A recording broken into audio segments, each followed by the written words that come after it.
Hello viewers, welcome to my second video on dynamic CMOS logic circuits.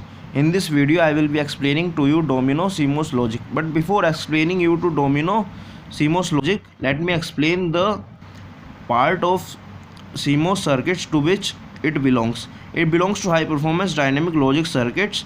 The circuit belongs to this class are basic CMOS circuits that I have already talked about earlier. But in these types of circuit, cascading is allowed. In the last video I have explained to you that the dynamic CMOS logic suffers from the problem of cascading because of the erroneous output, but to avoid such cascading problems we have to move to high performance dynamic CMOS logic circuit. The goal here is to have reliable, high speed, compact circuit using the least complicated clocking schemes.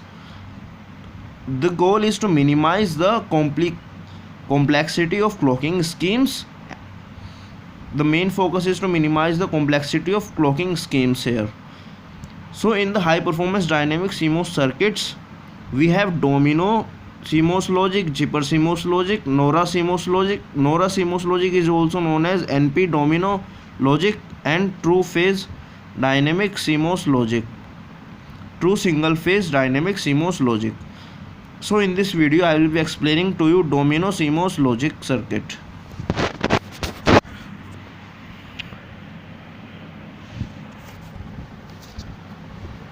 Domino CMOS logic is a static CMOS inverter that is being cascaded with a simple dynamic CMOS logic. In the last video I have explained to you that this circuit is let me put arrow. This circuit is dynamic CMOS logic, and with the dynamic CMOS logic we have cascaded a static CMOS inverter to avoid the problem of cascading error. It is the cascaded version of the circuit. You can see an inverter is being put here, that is nothing but this thing. This is a static CMOS inverter that is shown here with this symbol, and input is phi and clock is same phi, so it will also use the single clock. PMOS is here, NMOS logic circuit is here, and this output of first dynamic CMOS logic is connected to the inverter, and that output again is connected to the NMOS logic of another CMOS static logic. Dynamic CMOS logic is connected to another dynamic CMOS logic, and so on.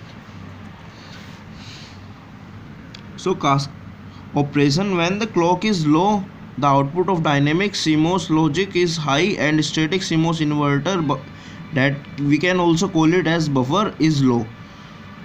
When the clock is low